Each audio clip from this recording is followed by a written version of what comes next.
जय हिंद दोस्तों। आज हम लोग जो है दूसरा पार्ट देखने वाले हैं। अम्ल क्षारक और लवण का दूसरा पार्ट देखेंगे। जहां से ऑब्जेक्टिव छोड़े थे उसका दूसरा पार्ट देखेंगे।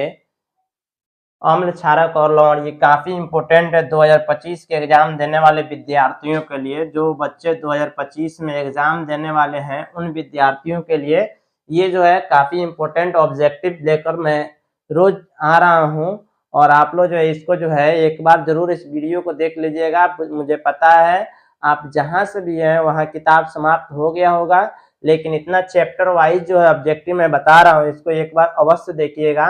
और ये केवल 2025 के विद्यार्थियों के लिए नहीं है, जो बच्चे 2026 की तैयारी कर रहे हैं एग्जाम की उन लोगों के लिए भी ये काफी इम्पोर्टेंट जो है। और साथ ही साथ ये मत समझिए खाली जो है ये मैट्रिक के लिए है। अगर आप किसी कंपटीशन की तैयारी करते हैं, अगर आप किसी कंपटीशन की तैयारी करते हैं तो उसमें भी जो है साइंस के जो साइंस पोर्शन होता है वहाँ वहाँ भी जो है यहाँ से क्वेश्चन पूछा जाता है। एनसीईआरटी का जो है आप कोई भी एग्जाम की तैयारी करते हैं तो उसमें जो है आपका जो है एनसीईआरटी से सवाल जरूर पूछा जाता है। तो उस हिसाब से भी ये काफी इंपॉर्टेंट हो जाता है। तो इसीलिए आपको जो है इस वीडियो को पूरा देखना है। और मैं जब कह रहा हूँ कि आपको जो जब भी मैं बताता हूँ काफी एक्सप्लेन के साथ बताता हूँ। ऐसा नहीं है कि जो ऐसे फटाफट बताते गए। रीजन मेन जो होता है, रीजन होता है कि आखिर कोई ऑप्शन गलत है तो गलत क्यों है और सही है तो सही क्यों है। ठीक है। और पूरा कॉन्सेप्चुअल क्वेश्चन मैं बताता हूँ, रट्टाफिकेशन वाला काम यहाँ नहीं होता है। अगर आप मेरे ऑफलाइन कोचिंग से भी जुड़ना चाहते हैं तो आप जुड़ सकते हैं और वहां भी आप जो है पढ़ सकते हैं। और यहाँ ऑनलाइन जो है आप ऑब्जेक्टिव सोल्व कर सकते हैं। तो चलिए शुरू करते हैं आज का अपना जो है लेक्चर। जहां से क्वेश्चन छोड़े थे वहीं से शुरू कर रहे हैं। तो पहला क्वेश्चन देखिए क्या कह रहा है। चलिए कह रहा है निम्नलिखित में किस विलयन का उपयोग दीवारों की सफेदी करने के लिए किया जाता है। कह रहा है कि दीवारों की सफेदी करने के लिए किस विलयन का उपयोग किया जाता है। तो अगर आप चैप्टर पढ़े होंगे तो आपको पता होगा कि जो बिना बुझा हुआ चूना होता है, यहाँ समझिए, जो बिना बुझा हुआ चूना होता है तो उसमें जब हम जल डाल देते हैं तो वह चूना बुझ जाता है, यानी वह बन जाता है कैल्शियम हाइड्रोक्साइड। कैल्शियम हाइड्रोक्साइड बन जाता है और इसी का उपयोग किया जाता है दीवारों की सफेदी के लिए।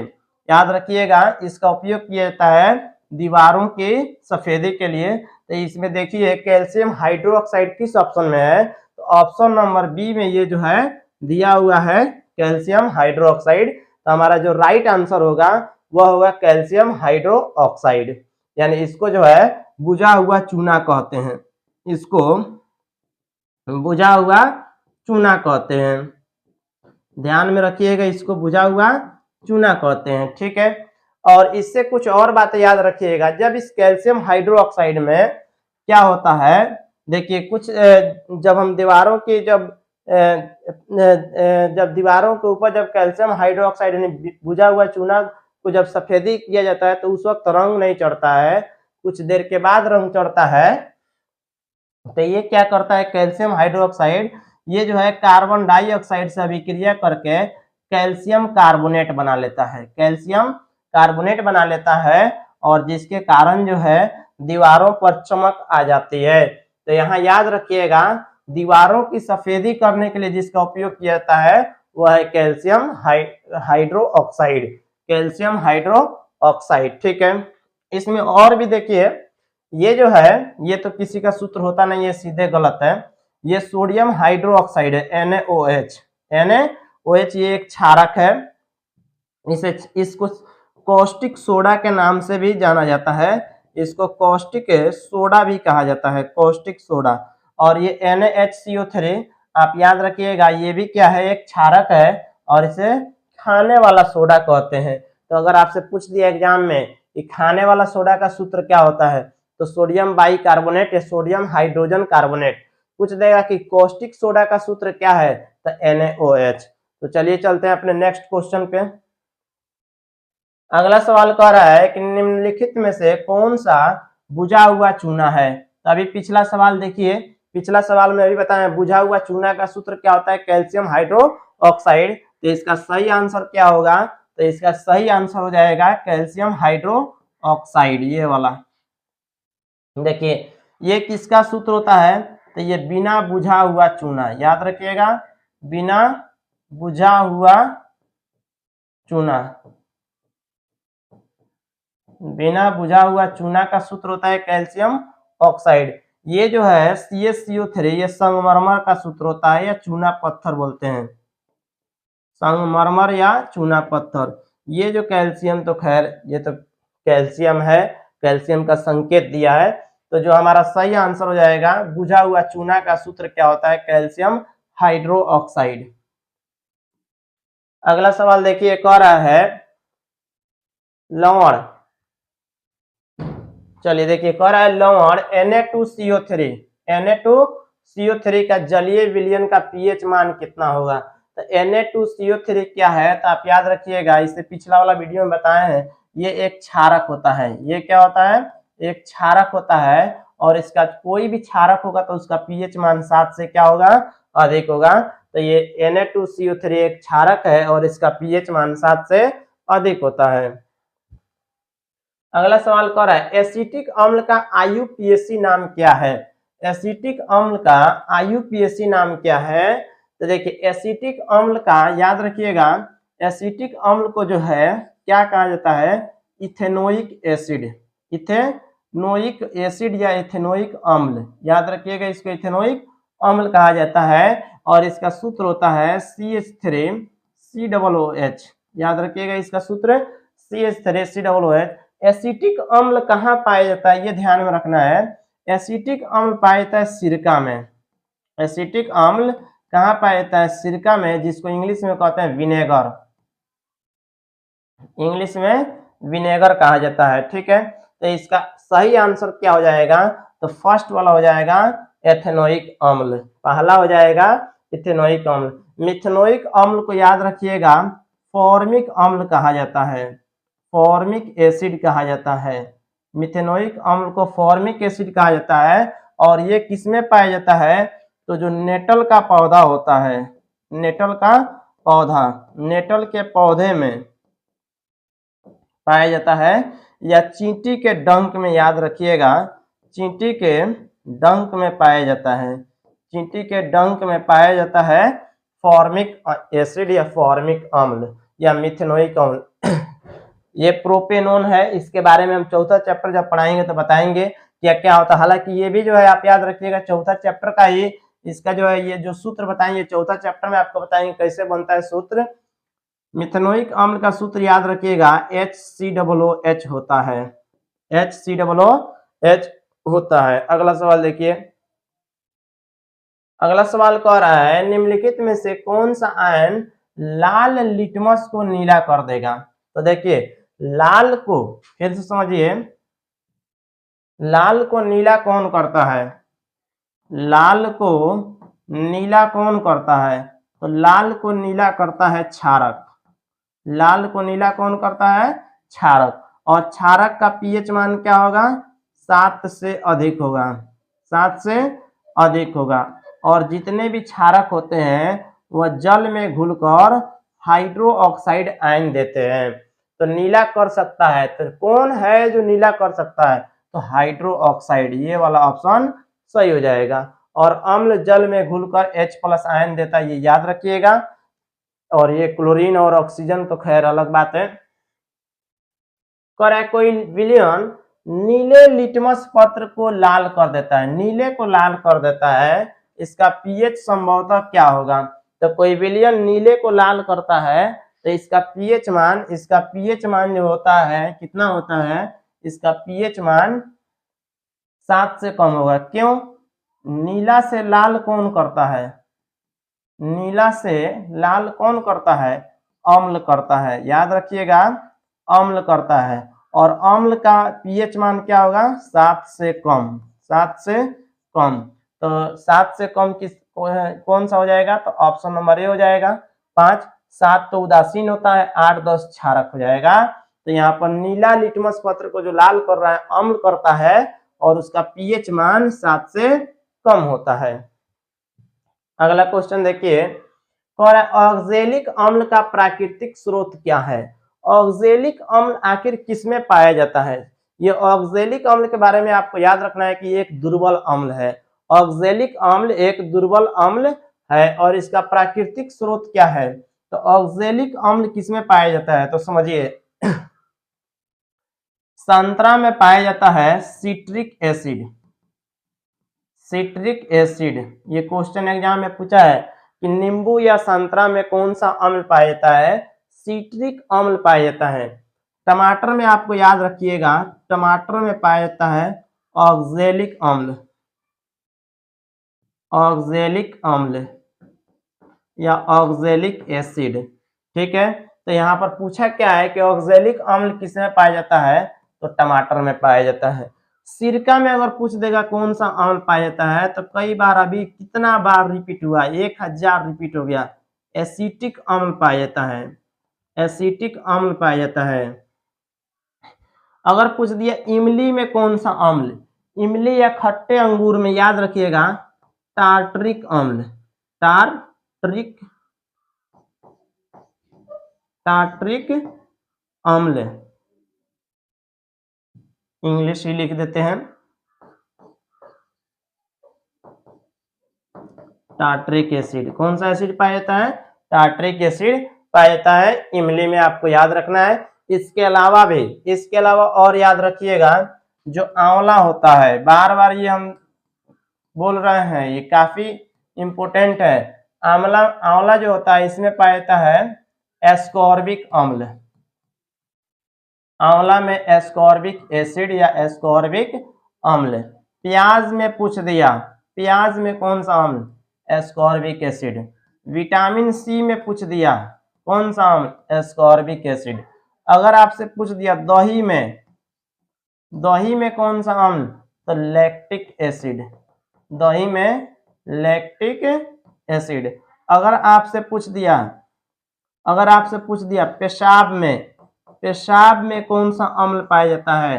तो पेशाब में यूरिक एसिड पाया जाता है या यूरिक अम्ल पाया जाता है। अगर आपसे पूछ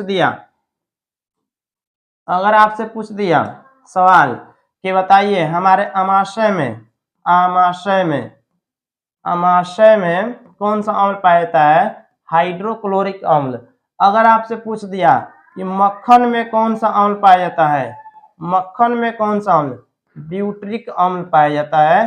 ध्यान रखिएगा, ब्यूटरिक अम्ल पाया जाता है। सिरका में देख लिए हैं, सिरका में एसिटिक अम्ल पाया जाता है, ठीक है। अगला, अगर आपसे पूछ लिया चाय में कौन सा अम्ल पाया जाता है? तो टैनिक अम्ल। चाय में टैनिक एसिड। तो ये आपको याद रखना है। अगर इसका स्क्रीनशॉट लेना चाहते हैं तो ले सकते हैं। एक जांच परख नली पर लिए गए विलयन में एक लोहे की कील को डुबाया गया, ठीक है। एक जांच परख नली में एक टेस्ट ट्यूब लिया गया और उस टेस्ट ट्यूब में एक लोहे की कील को उसमें डुबाया गया, ठीक है। उसमें लोहा की कील डाल दिया गया। यह देखा गया कि विलयन का रंग परिवर्तित हो चुका है। तो उस जांच परख नली में कौन सा विलयन था जो उसके रंग में परिवर्तित कर दिया, ठीक है। तो आप याद रखिएगा, जो उसमें जो रंग था वह कौन सा रंग था? तो वह था कॉपर सल्फेट। होता क्या है कि कॉपर सल्फेट के विलयन में जब लोहा का कील डाला गया यानी आयरन डाला गया, तो आयरन क्या है, कॉपर सल्फेट में कॉपर से अधिक अभिक्रियाशील है। तो क्या करेगा, इसको हटाकर विस्थापित करके बना लेगा आयरन सल्फेट FeSO4, और ये जो है Cu अलग हो जाएगा, ये बाहर निकल जाएगा, उसी में रहेगा, अलग रहेगा, ठीक है।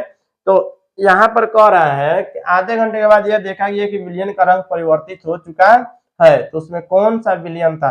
तो उसमें जो विलयन था कॉपर सल्फेट था, और तब उसमें जो है आयरन का कील डाला गया तो बना आयरन सल्फेट। तो ये कॉपर सल्फेट जो होता है, कभी कभी इसका रंग पूछ देता है, तो कॉपर सल्फेट का रंग होता है नीला। हालांकि फर्स्ट वीडियो जो डाले थे इससे पहले वाला में तो उसमें आपको बताए थे नीला होता है। अगर वो वीडियो नहीं देखे तो पहले 2 वीडियो वो देखिए, उसमें भी बहुत सारा जो है बताए हैं। उसके बाद जो ये वाला देखिएगा तो अच्छा समझ में आएगा। और ये जो है आयरन सल्फेट, इसका रंग क्या होता है, तो इसका रंग आपको याद रखना है, इसका रंग होता है हरा।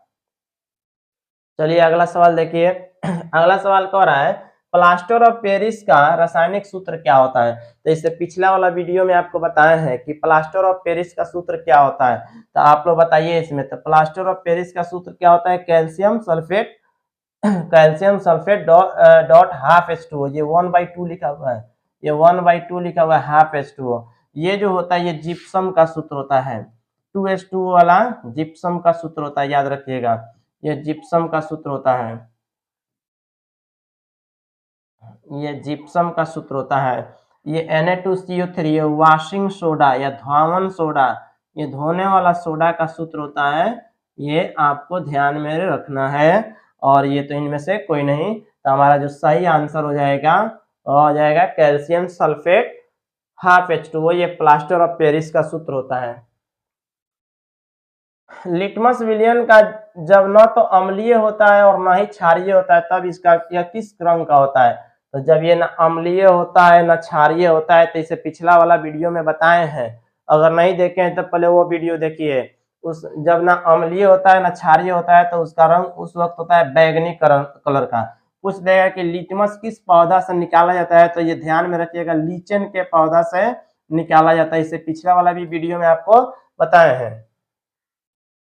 पर कुछ ऐसे पदार्थ होते हैं जिनकी गंध अम्लीय क्षारीय माध्यम में बदल जाती है, इन्हें क्या कहते हैं, अम्लीय क्षारीय माध्यम में जब उसका गंध बदलेगा तो उसको कहते हैं गंधीय सूचक। कौन सा सूचक, गंधीय सूचक। याद रखिएगा, अम्लीय क्षारीय माध्यम में गंध बदल रहा है तो उस सूचक को कहेंगे अम्लीय सूचक। अगला सवाल देखिए, सभी धातु कार्बोनेट या हाइड्रोजन कार्बोनेट अम्ल के साथ अभिक्रिया करके बनाते हैं, क्या बनाते हैं, यानी सभी धातु कार्बोनेट या हाइड्रोजन कार्बोनेट अम्ल के साथ अभिक्रिया करके बनाते हैं, क्या बनाते हैं, यहाँ देखिए। तो याद रखिए, कोई भी धातु कार्बोनेट होता है, धातु कार्बोनेट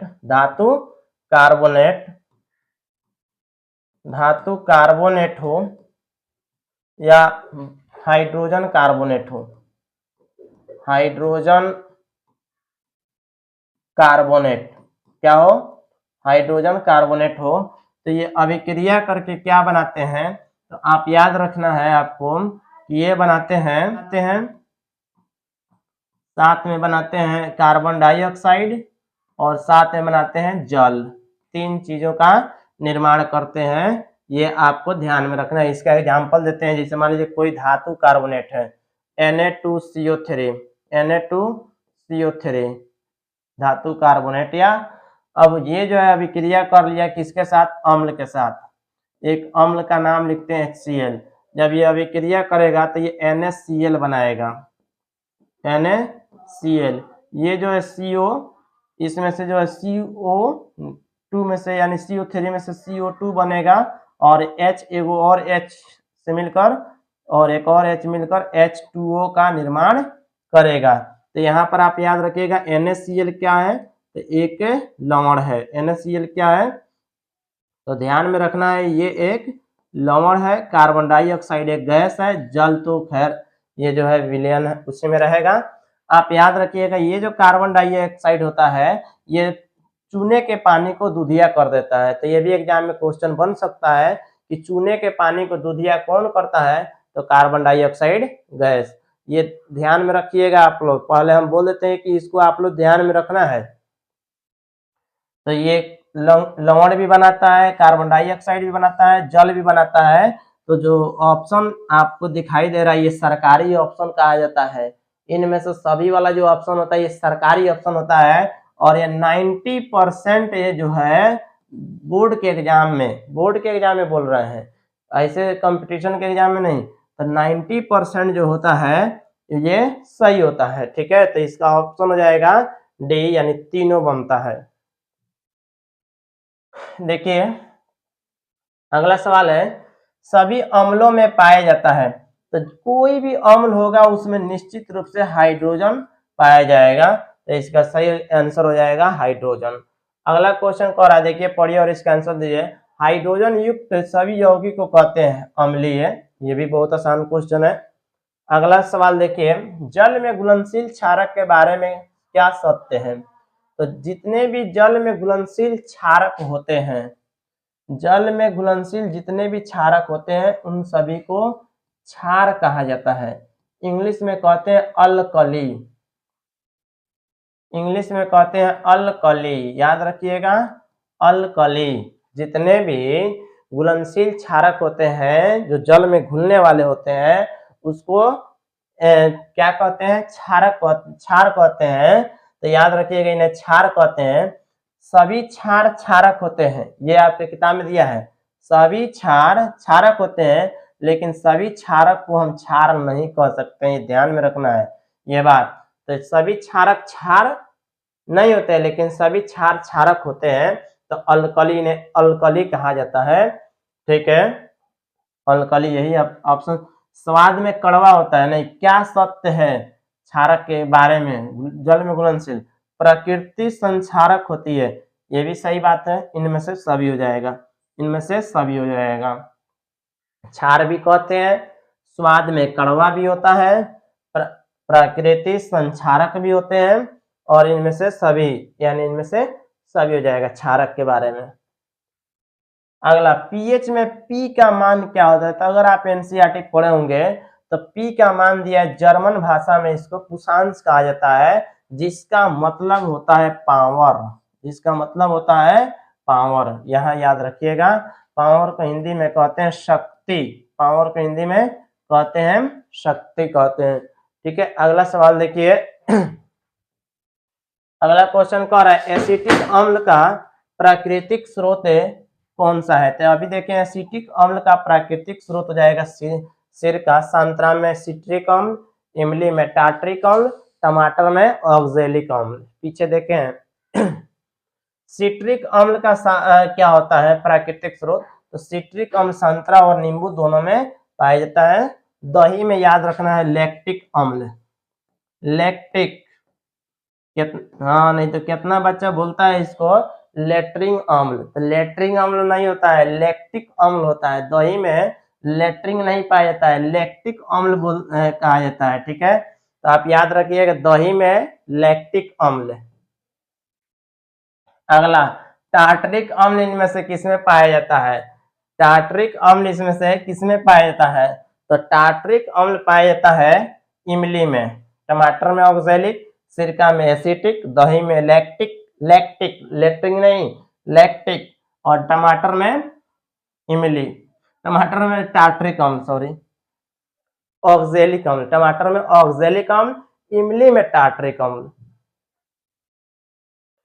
लैक्टिक अम्ल का स्रोत क्या है? तो लैक्टिक अम्ल का स्रोत है दही है, ध्यान में रखिएगा, लैक्टिक अम्ल का स्रोत जो है दही है। अगला सवाल कर रहा है, चींटी के डंक में, चींटी के डंक में होता है मिथेनोइक अम्ल, चींटी के डंक में मिथेनोइक अम्ल, और नेटल के डंक में, दोनों में याद रखिएगा, चींटी के डंक में और नेटल के डंक में होता है मिथेनोइक अम्ल। नेटल के बारे में याद रखिएगा, यह एक पौधा है जो जंगलों में उगता है, और अगर ये कहीं अगर आपके शरीर में सट गया तो वहाँ खजुआहट शुरू हो जाता है, क्योंकि इसके जो होता है, इसमें बाल होता है, छोटा छोटा बाल होता है, वह बलवा सटता है, वह बलवा जो है सटता है, तो वह मिथेनोइक अम्ल छोड़ देता है, और जिसके कारण वहाँ जलन की अनुभूति महसूस होती है। तो इसको ठीक करने के लिए इसी नेटल के पौधा के नजदीक में एक डॉक नामक पौधा पाया जाता है, DOC के, डॉग नहीं, डॉक, डॉक नामक पौधा पाया जाता है, उसका पतिया रगड़ लीजिएगा तो ठीक हो जाइएगा। अगला क्वेश्चन, दांतों का क्षय कब प्रारंभ होता है? तो दांतों का क्षय कब प्रारंभ होगा? तो जब आपके मुंह का पीएच मान क्या हो जाएगा, बढ़ जाएगा, यानी जितना ज्यादा अम्लीय होगा उतना ही क्षय होगा, इसीलिए तो टूथपेस्ट क्षारक का यूज किया जाता है। तो आप इसका आंसर लिखिएगा कि मुंह का पीएच मान जब 5.5 से कम होने पर, ठीक है, दांतों का क्षय प्रारंभ होता है, अधिक होने पर नहीं, मुंह का पीएच मान 7 रहेगा तो क्या तब 6 थोड़ी होगा। तो इसका सही आंसर हो जाएगा बी नंबर हो जाएगा। अगला हमारे पेट है, पेटवा जो पेट होता है, ठीक है, धीरे धीरे वो बहुत जबरदस्त पढ़ाएंगे, देखिए ना आप लोग, देखते चलिए आप लोग, और नहीं पढ़िए तो साथ कूट देंगे, समझ जाइए।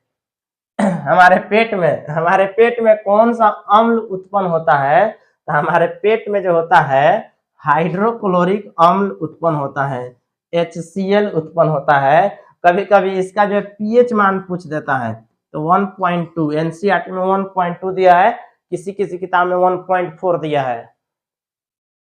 ऑक्जेलिक अम्ल याद रखिएगा टमाटर में, टोमेटो। इंग्लिश और हिंदी दोनों बोल रहे हैं, ये मत समझिए सर इंग्लिश में लिख दे रहे हैं ना, इंग्लिश और हिंदी भी बोल रहे हैं, ध्यान रखिएगा।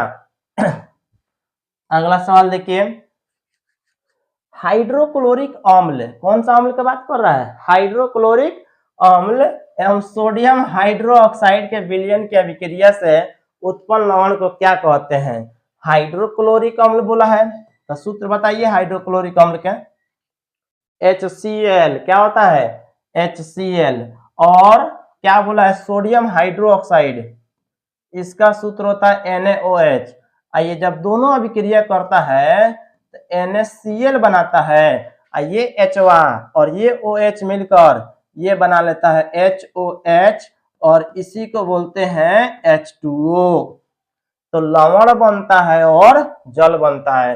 तो NaCl क्या है, तो NaCl को बोलते हैं सोडियम क्लोराइड, NaCl को बोलते हैं सोडियम क्लोराइड, ध्यान रखिएगा, NaCl को क्या बोलते हैं सोडियम क्लोराइड।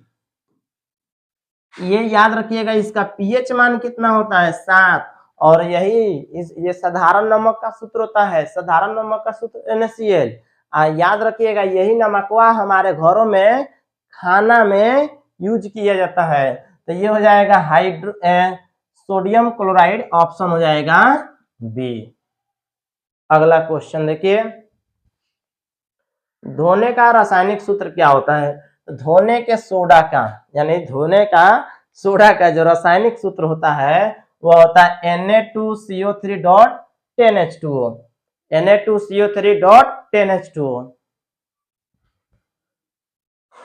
चलिए वीडियो लंबा बन रहा है इसीलिए कम समय, थोड़ा फास्ट में अब चलेंगे।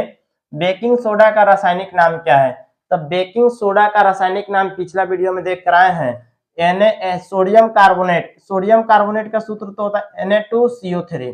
बेकिंग सोडा पूछा है NaHCO3 होता है, सोडियम बाइकार्बोनेट, बेकिंग सोडा। अगर पूछ देता कि बेकिंग पाउडरवा का सूत्र क्या होता है पाउडर, तो इसमें याद रखिएगा, इसमें जोड़ देते टार्ट्रिक अम्ल, टार्ट्रिक,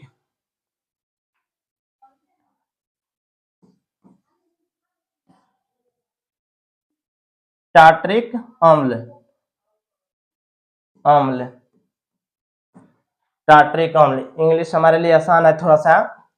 कैल्शियम कार्बोनेट का सूत्र होता है CaCO3, नहीं यहाँ थोड़ा सा गड़बड़ा जा रहा है, लेकिन नहीं गड़बड़ाता है, कैल्शियम हाइड्रोजन कार्बोनेट, ये नहीं, ये आप याद रखिएगा। बेकिंग सोडा का सूत्र होता है NaHCO3, ये वाला, ये पाउडर का सूत्र हो जाएगा।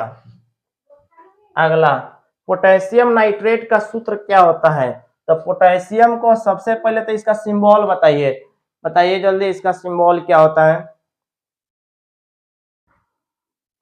तो पोटेशियम का सिंबल होता है K, नाइट्रेट का बताइए NO3, ठीक है KNO3, इस पर होता है प्लस चार्ज, इस पर होता है माइनस चार्ज, दोनों चार्ज जो कट गया बन गया KNO3, potassium nitrate, potassium nitrate. Potassium कितना नंबर पर आता है, पोटेशियम की परमाणु संख्या पूछ देता है एग्जाम में, तो 19 नंबर पर आता है। पोटेशियम के बारे में याद रखिएगा, इसका इलेक्ट्रॉनिक कॉन्फ़िगरेशन पूछेगा तो 2,8, उसके बाद आप याद रखिएगा 8,1, और इसकी 72 कक्षा में पूछ दिया कि 72 कक्षा में कितने इलेक्ट्रॉन होते हैं, इसकी 72 कक्षा में 1 इलेक्ट्रॉन होता है। पोटेशियम पर चार्ज क्या होता है, तो K+। अगला सवाल देखिए, जल की स्थायी कठोरता को हटाने के लिए धोने का सोडा का उपयोग करते हैं। ये तो बहुत आसान क्वेश्चन है। जल की स्थायी कठोरता को हटाने के लिए अग्निशामक में किस सोडा अम्ल का उपयोग करते हैं? तो सोडियम, याद रखिएगा, सोडियम कार्बोनेट या कैल्शियम कार्बोनेट या सोडियम हाइड्रोजन कार्बोनेट या कैल्शियम बाइकार्बोनेट। इसका आंसर फटाफट दीजिए, तब तक पानी पी लें।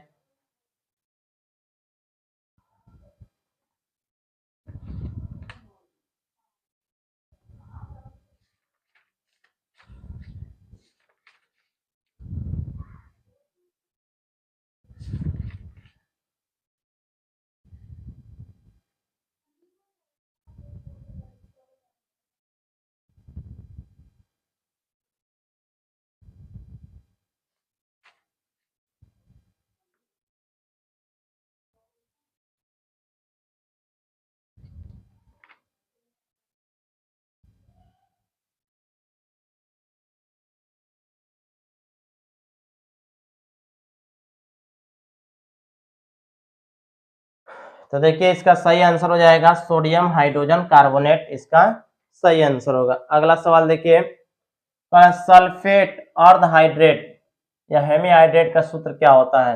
या छूट गया है, कैल्शियम सल्फेट होगा। कैल्शियम सल्फेट, कैल्शियम सल्फेट अर्धहाइड्रेट या हेमीहाइड्रेट का नाम। तो इसको पूछा है CaSO4 डॉट, अर्ध का मतलब आधा, जल H2O, हाइड्रेट यानी जल। तो इसको तो प्लास्टर ऑफ पेरिस कहते हैं जी। ये प्लास्टर ऑफ पेरिस है। ऐसी प्लास्टर ऑफ पेरिस से क्या बनता है? जिप्सम। या जिप्सम को गर्म करेंगे तो प्लास्टर ऑफ पेरिस बनेगा। विरंजक चूर्ण, वेरी वेरी इंपॉर्टेंट आ गया विरंजक चूर्ण। इसका सूत्र याद रखिएगा, कैल्शियम ऑक्सीक्लोराइड होता है। कैल्शियम ऑक्सीक्लोराइड कैसे बनता है ये ध्यान में रखिए। तो जब चूने के पानी में क्लोरीन गैस प्रवाहित करते हैं, जब चूने के पानी में क्लोरीन गैस प्रवाहित करते हैं तो कैल्शियम ऑक्सीक्लोराइड बनता है, यानी विरंजक चूर्ण कहते हैं, जिसको चेहरा पर पोत के गोर होखा जाता है। चलिए अगला सवाल देखिए, जिप्सम का रासायनिक सूत्र क्या है? तो जिप्सम का रासायनिक सूत्र है, जिप्सम का calcium sulphate 2H2O, CaSO4 dot 2H2O। Formic अम्ल का IUPAC नाम क्या है? तो देख चुके हैं, मिथेनोइक अम्ल, इथेनोइक एसिटिक का, ठीक है, प्रोपेनोइक, प्रोपेनोइक अम्ल तो नहीं होगा, ठीक है, आगे देखेंगे। निम्नलिखित में से कौन गैस चूने के पानी को दूधिया कर देता है? तो अभी बोले हैं CO2, ये चूने के पानी को दूधिया कर देता है। चूना का पानी ले लीजिए, चूना को रात में घोल दीजिए, सुबह उसमें से चूना छान के निकाल दीजिए, सिंपल पानी की तरह रहेगा, उसमें फूंकिए, आपके मुंह से कार्बन डाइऑक्साइड गैस निकलेगा और ये चूने के पानी को क्या करेगा? फिर से दूधिया कर देगा, साफ दूध खलिया उज्जर। और ये कैल्शियम याद रखिएगा, ये सॉरी कार्बन डाइऑक्साइड जो है ये जलती हुई मोमबत्ती को बुझा देता है। जलती हुई मोमबत्ती को, जलती हुई मोमबत्ती को बुझा देता है। जलती हुई मोमबत्ती को बुझा देता है, ठीक है। तो आज के लिए इतना ही। क्वेश्चन 61 को क्वेश्चन था आपका जो है अम्ल, क्षारक और लवण समाप्त होता है। फिर हम जो है अगले वीडियो में मिलेंगे आपसे, तब तक के लिए जय हिंद।